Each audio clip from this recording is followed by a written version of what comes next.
ሰላም ጤና ይስጥልኝ ውድ የተከበራችሁ የቡና ሚዲያ ቤተሰቦች፣ በዛሬው ዓለም አቀፍ ትንታኔያችን የአሜሪካ ባለሀብቶች በአይናቸው የያዙት ኢትዮጵያ የኢንቨስትመንት እድል ምን ይመስላል በትንታኔ እንመለከታለን። የአፍሪካውያኑ ታላላቅ መሪዎች ስለ ኢትዮጵያ ምርጫ የተናገሩት እውነታ ምንድነው? በትንታኔ ይዘናል። እንዲሁም የ1.5 ሚሊዮን ቤቶች ልማት ፕሮግራም ዝቅተኛና መካከለኛ ገቢ ያላቸውን ዜጎች ተጠቃሚ እንደሚያደርግ መገለጹን እንተነትናለን። አማኑኤል ኃይለ ነኝ። አብራችሁን ቆዩ። ለዩቲዩብ ቻናላችን አዲስ ከሆናችሁ ደግሞ ሰብስክራይብ ማድረጋችሁንም አትርሱም።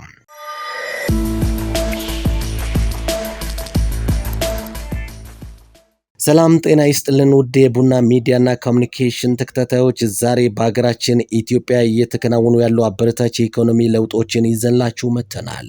አሜሪካ በኢትዮጵያ ኢንቨስትመንት ምህዳር ላይ ያላት እይታ ምን ይመስላል? የተኞቹ ዘርፎችንስ የባለ ሀብቶቹን ትኩረት ስበዋል? አብረን እንመለከታለን። በቅርቡ የኢትዮጵያ ኢንቨስትመንት ኮሚሽን ኮሚሽነር ዶክተር ዘለቀ ተመስገን በኢትዮጵያ የአሜሪካ አምባሳደር ኤርቪን ማሲንጋንን አነጋግሯል። በውይይቱ ላይ የኢትዮጵያ ኢንቨስትመንት ምህዳር ለማስፋት እየተደረጉ ያሉ ጥረቶች ዋናው የውይይት ማዕከል ነበሩ።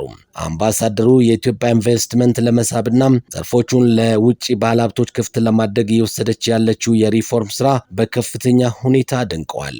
እነዚህ ለውጦች የአሜሪካ ኩባንያዎች ያለምንም ስጋት በኢትዮጵያ ኢንቨስት ለማድረግ ምቹ ሁኔታን እንደሚፈጥሩ አስረድቷል። ታዲያ የአሜሪካ ባለሀብቶች የትኛው ዘርፍ ላይ ነው አይናቸውን የጣሉት? ኮሚሽኑ እንዳስታወቀው ከሆነ አሜሪካውያኑ ባለሀብቶች በተለይም በዓለም አቀፍ አውሮፕላን ማረፊያ ግንባታ፣ በማዕድን ዘርፍ፣ በጤና፣ በመሰረተ ልማትና በቴክኖሎጂ ዘርፎች ላይ በስፋት ለመሰማራት ከፍተኛ ፍላጎት አላቸው። ይህ የሁለቱ ሀገራት ግንኙነትን መጠናከር ለኢትዮጵያ የኢኮኖሚ እድገትና ለስራ ዕድል ፈጠራ ትልቅ ፋይዳ አለው። በተለይ የንግድ ሪፎርሞች በጋራ እንደሚዘጋጁም ይጠበቃል። እናንተ ስለዚህ ኢንቨስትመንት እድል ምን ታስባላችሁ? አስተያየታችሁን በኮመንት መስጫው ላይ አጋሩ።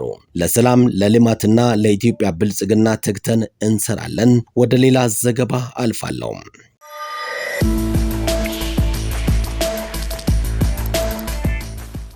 የአፍሪካውያኑ ታላላቅ መሪዎች ስለ ኢትዮጵያ ምርጫ የተናገሩት እውነታ ምንድነው? በዛሬው ፕሮግራማችን ስለ 7ኛው የኢትዮጵያ ጠቅላላ ምርጫ ዓለም አቀፍ ታዛቢዎች በተለይም የቀድሞ የኬንያ ፕሬዝዳንት ኡሁሩ ኬንያታና ሌሎች የተናገሩት ትልቅ እውነታን እንመለከታለን። የምርጫ ለኢትዮጵያ ብቻ ሳይሆን ለመላው አፍሪካ ምን ማለት ነው? ለዘመናት የቆየውስ የትኛው የአፍሪካውያኑ አቅም ማነስ ትርክት ነው የተሰበረው? አብረን እንመለከታለን። የቀድሞ የኬንያው ፕሬዝዳንት ኡሁሩ ኬንያታና የኢጋድ ታዛቢ ቡድን እንደተናገሩት ከሆነም ከተለመደው የዲፕሎማሲ ንግግር የዘለለ ቃላቶችን ተጠቅመዋል። ኢትዮጵያውያን በብርድ በጨለማና በሌሊት ወጥተው ድምጻቸውን ሲሰጡ ያዩት ይህ ቡድን የህዝቡን የዴሞክራሲ ጥማት ባይናቸው ማየታቸውን መስክሯል። ከዚህ ቀደም ብዙ ምርጫዎችን አይተናል። ነገር ግን በኢትዮጵያውያኑ የህዝብ ጽናት ለየት ያለ እና ልብ የሚነካ ጉዳይ ነው። የድርጊት አፍሪካውያን በራሳቸው ሰላማዊ ምርጫ ማካሄድ አይችሉም የሚለውን አሮጌውንና የምዕራባውያንን ሲያራምዱት የነበረውን የተሳሳተ ትርክት በአንድ ጊዜ የናደ ጉዳይ ብለውታል። በዚህ ምርጫ የታየው ሌላው ትልቅ እውነታም የውጭ ኃይሎች ወይም የምዕራባውያን ታዛቢዎች እውቅና አስፈላጊ አለመሆኑን ነው። ኢትዮጵያ የዴሞክራሲ ጉዟን የጀመረችው ለሌሎች ለመታየት ሳይሆን የሀገሯን ህልውና ለማጽናት ነው። የኢትዮጵያ ዴሞክራሲ የውስጥ ፍላጎት ውጤት እንጂ የውጭ ጥገኝነት አይደለም። በአጠቃላይ የ7ኛው ጠቅላላ ምርጫ ስኬት የኢትዮጵያ ብቻ ሳይሆን የመላው አፍሪካውያን ድል ነው። አፍሪካውያን አይችሉም የሚለውን ትርክት ቀብሮ በራሳችን መቻል አለብን የሚለውን ትውልድ የፈጠረ ሂደት ሲሉም ገልጸውታል። እናንተ ስለዚህ የኢትዮጵያን የዴሞክራሲ ጉዞ ምን ታስባላችሁ? አስተያየታችሁን በኮመንት መስጫው ላይ አጋሩ። ይህንን ቪዲዮ ከወደዳችሁ ሼር፣ ኮፒ ሊንክ ማድረጋችሁንም አትርሱ። ለዩቲዩብ ቻናላችን አዲስ ከሆናችሁ ደግሞ ሰብስክራይብ በማድረግ ቤተሰብ ይሁኑ። ወደ ቀጣዩ ዘገባ አልፋለሁ።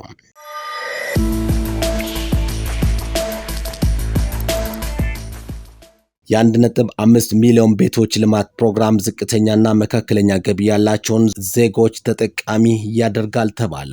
መንግስት በ5 ዓመታት በመላ ሀገሪቱ ለመገንባት ያቀደው የ1.5 ሚሊዮን ቤቶች ልማት ፕሮግራም በዋናነት ዝቅተኛና መካከለኛ ገቢ ያላቸውን የህብረተሰብ ክፍሎችን ማዕከል እንደሚያደርግ የከተማና መሰረተ ልማት ሚኒስቴር አስታውቋል። የከተማና መሰረተ ልማት ሚኒስትር ዴኤታ ወይዘሮ ሄለን ደበበ እንደተናገሩት በጠቅላይ ሚኒስትር ዶክተር አብይ አህመድ ይፋ ከተደረጉ የሀገሪቱ ስትራቴጂካዊ ፕሮጀክቶች መካከል አንዱ የ1.5 ሚሊዮን ቤቶች ልማት ፕሮግራም ነው ብለዋል። በአሁኑ ወቅት አንድ ቤት በአማካይ በዝቅተኛ ዋጋ 2 ሚሊዮን ብር ሲሰላም ለ1.5 ሚሊዮን ቤቶች ግንባታ ወደ 3 ትሪሊዮን የኢትዮጵያን ብር ያስፈልጋለን ብለዋል። ይህ መጠን አሁን ካለው የሀገሪቱ ዓመታዊ በጀት አንጻር ሲታይ እጅግ ከፍተኛ በመሆኑ ቁጥሩን ከሀገሪቱ ኢኮኖሚ ጋር ለማስማማት እንዴት መቼና በማን ይተገበራል በሚሉት ሀሳቦች ላይ ሰፊ ስራዎች እየተሰሩ መሆኑንም ተናግረዋል። የመሬት ዝግጅትን ጨምሮ የክልሎችና የከተማ አስተዳደሮችን ሚና ግንባታው በፍጥነት በጥራትና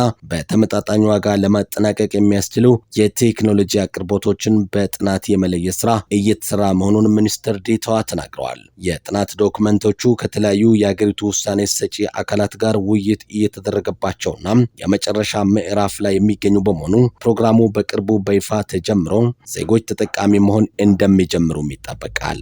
ፕሮጀክቱ በዋናነት ዝቅተኛ፣ መካከለኛ ገቢ ያላቸውን የህብረተሰብ ክፍሎችን ማዕከል እንደሚያደርግም ሚኒስቴሩ ጠቅሷል።